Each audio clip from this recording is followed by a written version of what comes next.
It's time now for QB1 with Crissy Froyd, and the topic of the day, Tom Brady. Polarizing, I think, for a lot of people. Some call him undisputedly, Crissy, the greatest that there ever was, and then he's always got, these fans that just can't stand him because of how much success he's had. But heading into this season, making the decision to come back, is he the best quarterback in the league heading into this season? Well, I think that kind of comes down to opinion. It's based on how much do you value the big picture versus the here and now. I think if we're looking just recently over like the course of the past 3 seasons, a lot of people are going to opt for the potential of a Josh Allen or the recent accomplishments of someone like a Patrick Mahomes with a super high ceiling. But I mean, this is a quarterback who has 7 Super Bowl rings, who's been successful everywhere that he's gone. I think a lot of people thought that he would go to Tampa and that he was kind of on his last leg and that he wasn't going to be as good and that he'd flame out there and then end up retiring, which he did.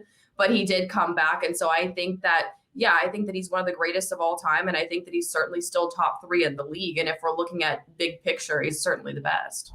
Yeah, we all have recency bias, right? Because we all think about the greatest of all time based on the quarterbacks that we've sat and watched and been in awe of. And I always laugh when people talk about, greatest of all time or Hall of Fame this or Hall of Fame that, because it's difficult to quantify from decade to decade. But, you did just mention him, of course, in the conversation as the greatest to ever do it. Where does he ultimately rank on that list for you? Is he number 1?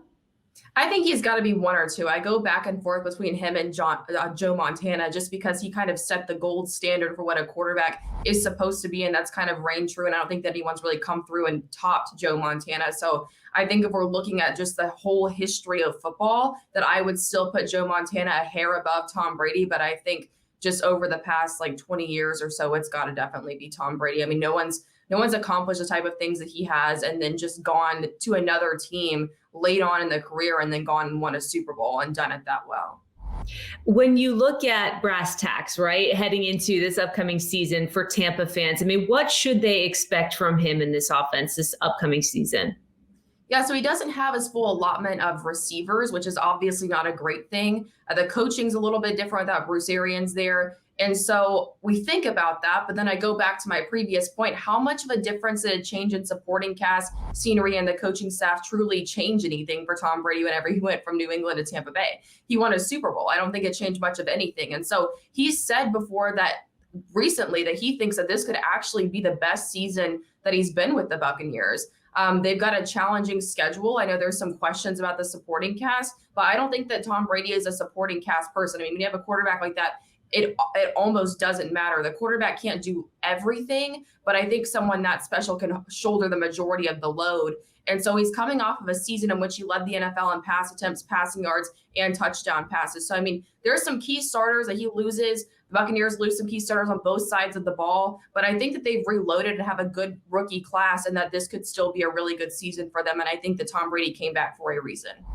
You get the sense from the outside that he's somebody who likes to have control. And even though he thanked Bruce Arians on the way out the door, there was this kind of thinking when everybody was wondering why the heck is he coming back, that he now will have even more kind of authority over the offense than maybe he had in the past. Do you see that as truth? That he ultimately wanted to assert himself even further and made the decision to come back based on the fact that, hey, I don't have a head coach in my way anymore who's going to maybe fight me as much or be as vocal as I did last season.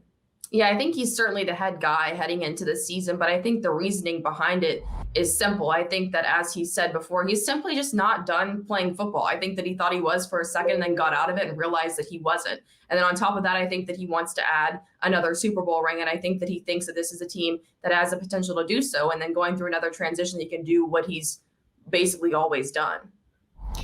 So let's assume maybe that they ride off into the sunset with the Super Bowl this season and he can somehow pull it off. He's got his future, in some respects, already lined up, a huge deal at Fox that so many people were kind of blown away by. He's got his clothing company. He's got 1,000 different business endeavors, it seems.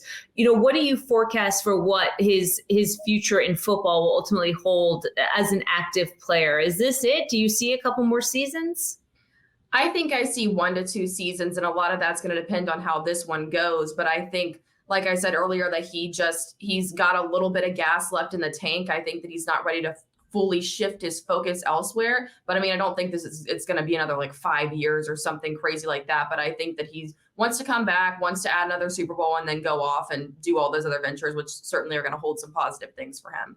I know the first retirement surprised a lot of people and maybe went off the tracks a little bit. So hopefully he can do the second retirement his own way. QB1 with Crissy Froyd. Crissy, thanks as always.